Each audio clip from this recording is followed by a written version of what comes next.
It is 1980. On a windswept rock in the South Pacific, 5 birds remain. 5. That is the entire population of the black robin, one of the most endangered creatures that has ever drawn breath on this planet. Among those 5 is a single fertile female. Her name is Old Blue. Without her, the species ends. Full stop. The scientists who made the journey to these islands did not come expecting to save anything. They came to watch the clock run out. They came to take notes on a disappearing species, to record its final days with the quiet professionalism of people who already knew how the story ended. What they could not have known was that the story was about to turn in a direction that would permanently change how humanity thinks about saving life on Earth. The Chatham Islands sit roughly 800 kilometers east of mainland New Zealand. So remote that for millions of years, the creatures living there evolved in a world almost entirely their own. No land predators, no reason to flee. The black robin, over countless generations, simply forgot how to be afraid. Then European settlers arrived. They brought rats, they brought cats, they cleared the forest. Within decades, the habitat that had sheltered the robin for millennia was gone, shredded into farmland and scrub. By the 1970s, the entire surviving robin population had been pushed onto a single islet called Little Mangere, 2 hectares, barely larger than a city block. The vegetation was collapsing under the weight of seabirds nesting in the canopy, pulling the trees apart from the inside. The population curve tells the story without mercy. Hundreds of birds, then dozens, then a handful, then 5, and the direction of that curve had never once reversed. Not for any island bird pushed this far. Not ever, until what happened next. There is a particular kind of courage that looks, from the outside, like recklessness. In 1976, a man named Don Merton stood at the edge of that line and decided to cross it. Merton was a field biologist with the New Zealand Wildlife Service, and he had spent years watching island species slide toward extinction, while the official response remained largely the same. Observe, document, do not interfere. The prevailing philosophy in conservation at the time held that wild populations should be left to their own dynamics. Human intervention, the thinking went, risked making things worse. It was a reasonable position. It was also, in the case of the black robin, a death sentence. When the count came back at 5 birds, 5 on a crumbling island with a collapsing canopy, Merton made a decision that put his career and the species on the same knife's edge. He was going to move them. Little Mangere Island, where the last 5 birds clung on, was deteriorating fast. The vegetation that provided nesting habitat was dying, and the exposed rock face left the birds with almost nowhere to go.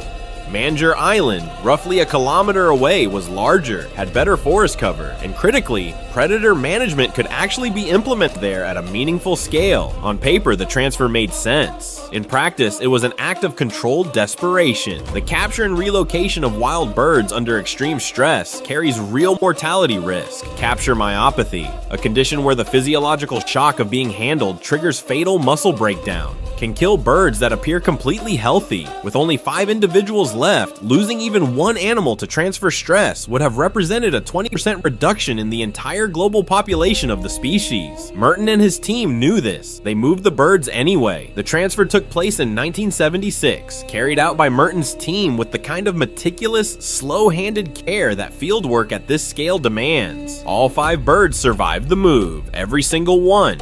And Mangere Island, now the managed home of the last black robins on Earth, became the staging ground for everything that came after. What Merton had done was more than relocate 5 birds. He had established a principle: active intervention, physically managing habitat, moving animals, controlling predators at the landscape level, was not a last resort. It was the method. The approach he pioneered in the Chatham Islands in the late 1970s became the direct template for island restoration programs across New Zealand and eventually across the world. The translocation protocols developed during the black robin recovery effort were later applied to kakapo, hihi, takahe, dozens of other critically endangered species. The entire infrastructure of modern island-based conservation has Merton's fingerprints on it. 1 man, 5 birds, 1 decision. That is where the reversal began. She was identified by a small blue plastic band on her left leg. That band is the reason any black robin exists today. Old Blue, as Merton's team came to call her, was not the largest or the most visually striking of the 5 surviving birds. She was simply the only fertile female left in the species. The other female in the group either failed to breed successfully or could not produce viable offspring. Old Blue was, in the most literal biological sense, the last reproductive hope for an entire lineage that had existed for millions of years. The normal lifespan of a black robin runs to approximately 3 years. Most individuals in wild passerine populations of this size do not survive beyond that window. Old Blue lived to at least 13. She outlasted every reasonable biological expectation by a factor of 4. Continuing to breed into the final years of her life when by every standard model of avian population biology she should have been long dead, but longevity alone would not have been enough.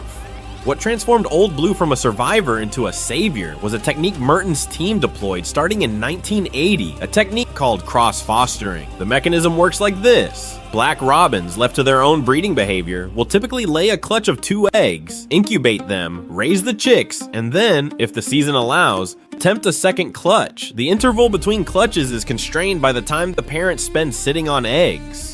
Cross-fostering removes that constraint entirely. Merton's team would take eggs from Old Blue's nest shortly after laying and transfer them to the nests of Chatham Island tits, a closely related species that would accept and incubate the foreign eggs without issue. Freed from incubation duty, Old Blue would register the absence of eggs in her nest and lay again, sometimes a 3rd time. The foster parents handled the hatching and early rearing while Old Blue kept producing. The results were extraordinary.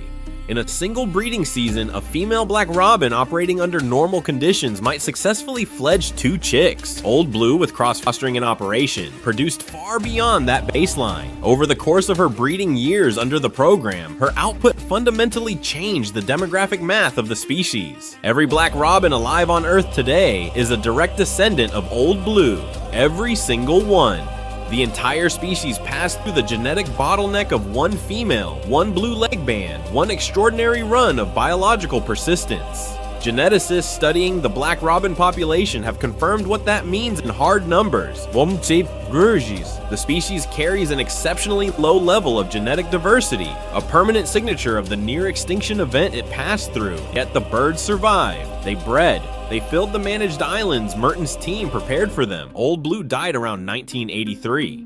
By that point, the population had grown from 5 birds to over 20, a number that had seemed almost unimaginable just a few years earlier. She did not live to see what the species eventually became, but the trajectory was already set. 1 female, 13 years, a blue band on a left leg. That is the entire foundation of a species that refused to disappear. Solution to saving the black robin created a problem that almost unraveled everything. That is not a paradox. That is what happens when you intervene in nature at the edge of what science knows how to do. Cross-fostering was the technique that made Old Blue's eggs count. By removing eggs from her nest and placing them with Chatham Island tit foster parents, the team could push her to lay again, doubling and sometimes tripling the number of offspring she produced in a single season. It worked. The numbers climbed. But somewhere in the biology of those fledgling robins, something unexpected was happening. A small number of the robins raised entirely by tit foster parents began to imprint on tits. Not on their own kind. They watched tits. They followed tits. They learned tit behaviors. And when the time came to find a mate, some of those birds showed confusion about which species they actually belonged to. In a population already numbering in the single digits, even 1 or 2 birds failing to pair bond correctly was not a minor statistical footnote. It was a potential extinction event dressed up as a success story. Don Merton's team caught it. By 1983, with the population still sitting below 20 individuals, researchers began tracking which birds had been cross-fostered and monitoring their pairing behavior with a precision that bordered on obsessive. Management protocols were revised. The team began carefully selecting which eggs went to tit foster nests and which were allowed to hatch and be raised by robin parents directly. Balance was surgical. Push too hard on cross-fostering and you risk behavioral contamination. Pull back too far and you lose the reproductive acceleration. That was the whole point. But the behavioral problem was only the first layer of the crisis. Underneath it, something more permanent was building. Every single black robin alive descended from Old Blue. Every one. That meant the entire species shared a genetic foundation so narrow it barely qualified as a foundation at all. Scientists measuring heterozygosity in the population found levels that would have triggered alarm in any captive breeding program. By the late 1980s, researchers from Victoria University of Wellington and Massey University were publishing analyses showing that the Chatham Island black robin had passed through what geneticists call a severe bottleneck, one of the most extreme ever documented in a wild vertebrate species. The effective population size at the lowest point was calculated at just 1.6 individuals, not 5, not 2. 1.6, because the genetic contribution of each surviving bird was not equal. Inbreeding depression loomed over every breeding season. When closely related individuals produce offspring, recessive deleterious genes that would normally be masked by a healthy copy from an unrelated parent instead pair up and express. Reduced fertility, developmental abnormalities, weakened immune response. The team began seeing elevated rates of abnormal eggs in the late 1980s, a phenomenon later linked directly to inbreeding. In 1989 and 1990, researchers recorded that a significant proportion of eggs laid showed irregular development, with some studies attributing up to 40% of egg failures in certain seasons to inbreeding-related factors. The conservation team faced a choice with no clean answer: slow the recovery to allow more careful pairing of less related individuals, or push the numbers up fast and accept that the genetic damage was already done and might correct itself over generations as new mutations slowly introduced variation. They pushed. The reasoning was brutally pragmatic. A genetically compromised population of 80 birds was more recoverable than a genetically pristine population of 12. The black robin survived both crises. Behavioral imprinting was managed out of the population through careful fostering protocols. Genetic diversity, while still low by any standard measure, stabilized as the population grew, and selection pressure began slowly filtering out the worst inbreeding effects. A species that nearly vanished twice in the same decade, once from predators and once from the consequences of its own rescue. Before a single robin could be moved to a new island, the island itself had to be rebuilt almost nothing. Mangiare Island sits roughly 800 meters off the southwest coast of Pitt Island in the Chatham Group. It is small, roughly 113 hectares, and by the time conservation authorities turned their full attention to it in the late 1970s, it had been stripped. Livestock grazing over decades had removed the native vegetation almost entirely. What remained was low scrub, bare rock faces, and soil that had lost the structure native forest roots once held together. This was the island identified as the best candidate for a second robin population, and it looked like a quarry. What followed was one of the most labor-intensive ecological restoration projects New Zealand had ever attempted on that scale. Department of Lands and survey staff, later absorbed into what became the Department of Conservation, began hand-planting native trees across Mangiare Island starting in the late 1970s. The numbers are not approximate. More than 30,000 native trees were planted by hand over several years, hauled onto the island by boat, carried up steep terrain, and placed into soil that had to be prepared to receive them. Species like Acaeca and Nagayo were prioritized because they provided the dense shrubby cover black robins used for nesting and foraging. The planting continued for years before meaningful canopy began to close. But planting trees into an island still full of predators was planting food into a trap. Rats and feral cats on the Chatham Islands were not incidental nuisances. They were the primary driver of the original collapse. Eradicating them from an island required a systematic approach that in the late 1970s and early 1980s was still being developed in real time. The New Zealand Wildlife Service began deploying intensive trapping grids across Mangiare and surrounding islands, using kill traps at densities that had not been attempted before in New Zealand conservation. Simultaneously, the use of aerial 1080 sodium fluoroacetate poison drops was being refined specifically during this era, with techniques developed and tested in the Chatham Island context feeding directly into the national toolkit. By the mid-1980s, Mangiare Island had been cleared to a standard that allowed the first robin transfers to proceed with meaningful survival odds. What happened in the Chatham Islands during the robin recovery era did not stay in the Chatham Islands. The predator eradication protocols refined on Mangiare and the surrounding chain became the technical and political foundation for New Zealand's eventual predator-free 2050 program, a national initiative targeting the complete elimination of rats, stoats, and possums from the entire country. The island clearing methodology that the robin forced into existence is now considered among the most advanced in the world, studied and replicated in conservation programs from Hawaii to the sub-Antarctic. The robin did not simply benefit from habitat restoration, it was the reason the science got built. Without the urgency of 5 birds on a stripped island, there was no forcing function to develop the techniques at scale, no political case to make for the cost, and no proof of concept to show that island clearing could actually work well enough to matter. Mangiare Island today supports dense native forests where bare rock and scrub once dominated. The transformation took decades. It required tens of thousands of trees, systematic predator removal, and a level of sustained sustained human effort that had no precedent in New Zealand conservation history. One small island, rebuilt by hand, became the template for remaking an entire country. The island had been rebuilt, the predators were gone, the trees were growing, and then the black robin did something that left scientists struggling to find the right words. It multiplied. In 1980, 5 birds existed on the entire planet. 5. That number had no business producing a recovery. Every population biologist working at the time understood what a number like 5 meant. It meant genetic collapse was already underway. It meant inbreeding depression would compound with every generation. It meant the math simply did not work in the species' favor. Conservation biologists had spent decades developing the concept of minimum viable population, the threshold below which a species could not sustain itself. Most models placed that threshold somewhere around 50 individuals. 5 was not a floor, 5 was a eulogy, and then the numbers started moving. The mechanism was deceptively straightforward. Remove the threats, restore the habitat, manage the eggs, protect every single clutch with the intensity you would give a critically ill patient in an intensive care unit. Don Merton's team did exactly that, season after season, the consistency that bordered on obsession.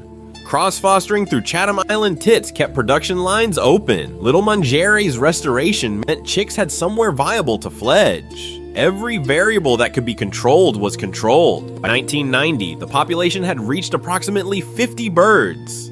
10 years, a tenfold increase from the absolute bottom. Wildlife managers around the world read those figures and read them again. A species that had stood at 5 individuals had crossed the minimum viable population threshold inside a single decade. That had essentially never been documented before at that scale of collapse. The numbers kept climbing. By 2015, the black robin population had stabilized above 250 individuals. The International Union for Conservation of Nature, the body that sets the global standard for species threat assessment, downlisted the black robin from critically endangered to endangered. That single reclassification represented something almost without precedent, a species clawing its way back across one of the most significant categorical boundaries in conservation science. The speed of it stunned researchers who had spent careers working in extinction biology. Few species in recorded history had rebounded this fast from this low. The black robin became a benchmark. It entered wildlife management curricula at universities across the world. It became the case study pulled out when someone argued that a situation was too far gone, that the numbers were too small, that intervention was pointless. 5 was enough. That was the lesson. 5 handled correctly was enough. Before 1980, the operating assumption in conservation biology was blunt and in its own way practical. If a species dropped below roughly 50 individuals, you documented it, you mourned it, and you moved on. The resources were better spent elsewhere. The black robin made that assumption obsolete.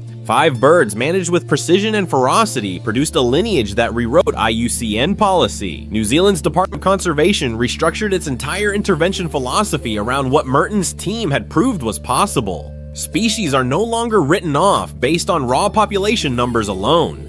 The hands-on toolkit, egg manipulation, cross-fostering, translocation, island-scale habitat reconstruction is now standard doctrine. One island, 5 birds, the edge of everything, and somewhere in the Chatham Archipelago right now, a black robin is sitting in a tree that humans planted, on an island that humans rebuilt, proving that the line between gone and here is thinner than anyone thought, and that crossing it in the right direction is possible. Subscribe to see the next species pulled back from the edge. The black robin survival transformed Mangere and Southeast Island entirely. Seabirds returned to nest. Native lizards rebounded. Invertebrate populations stabilized across both islands. Within 3 decades, degraded scrubland became functioning native ecosystems. Proof that entire island communities can be rebuilt, not just preserved.